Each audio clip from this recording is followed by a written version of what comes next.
All through elementary school, I remember seeing everyone always make fortune tellers.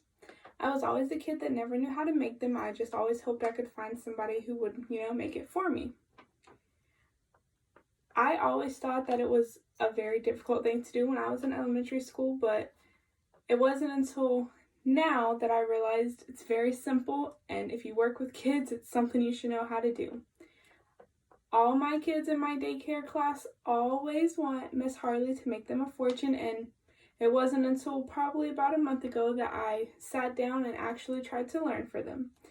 So today I'm going to show you guys how to make a super easy, fun game that will fill a child's time for the longest, and it is super simple. All you're going to need is one sheet of paper. You're going to want something hard so you can make the creases on the paper, and scissors. You need them, but there's ways to get around the scissors. So the first thing you want to do is take your piece of paper, and you're going to want to fold it directly across the paper, so you kind of are going to make a complete square out of your paper. So after you fold it, you're going to have a line across here. So you want the shape, and this extra flap of paper on the end, you're going to want to cut that off. And you can either fold it along the line and break it off or tear it, or you can cut it. I'm just going to cut it because it's a little bit easier. And when you're folding your paper, you want to make sure that your creases, that you really push them like that so that they're clear. So afterwards, you're going to have your perfect square. Well, mine's a little not perfect. So I'm going to cut the side just a little bit more.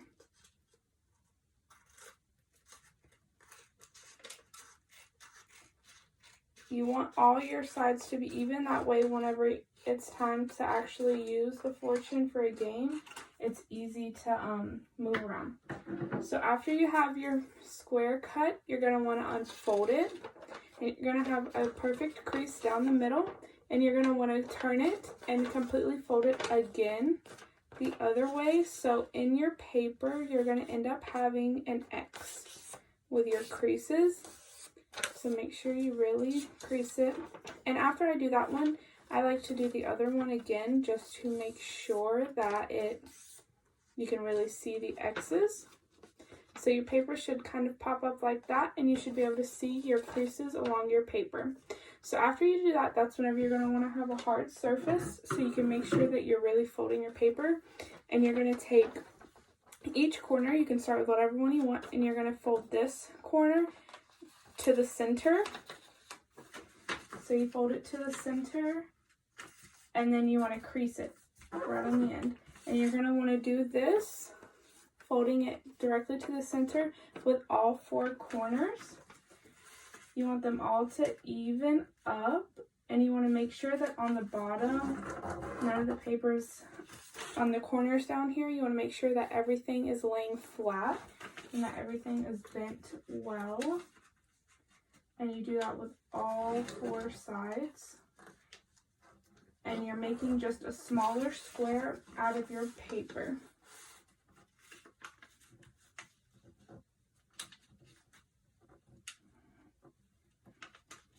And you want to make sure that your creases are noticeable, because when it's time to play the game, the creases are what makes it kind of have its form and make it easy to move whenever you have all four fingers in it.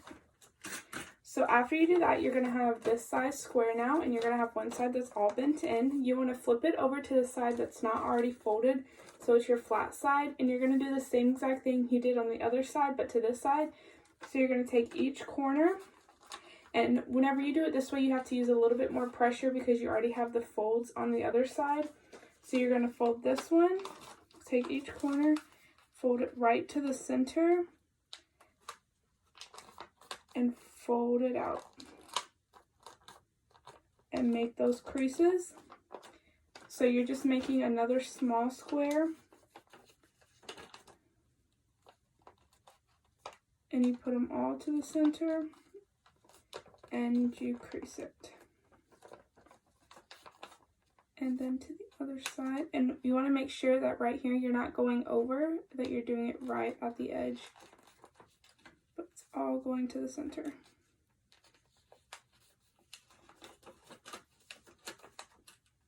And if your paper was cut a little uneven or it wasn't a perfect square, that can kind of mess up the folding. That's okay because it's all gonna work in the end. So after you do that, you should have it folded.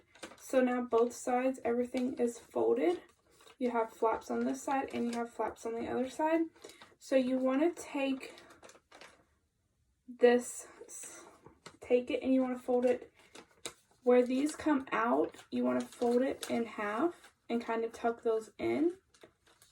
And then you just fold it in half and you crease it so that you're kind of creating the pockets on the back right here for your fingers to go in.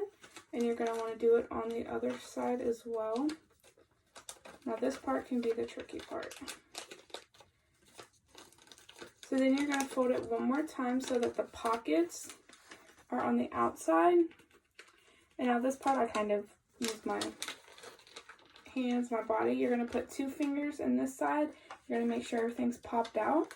And this is kind of where you're going to create the shape of it. And then you put your other 2 fingers in. And I kind of push everything together as I'm doing it.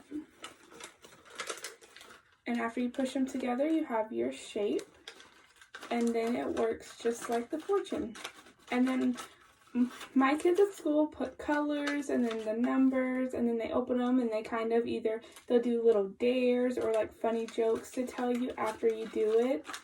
But it's that simple. All you need is a piece of paper, scissors, and then it's time to color and fill it out. It is a great game for kids doing their free time. It's something fun to do with a group where you can teach everybody at the same time, and it's fun for little kids.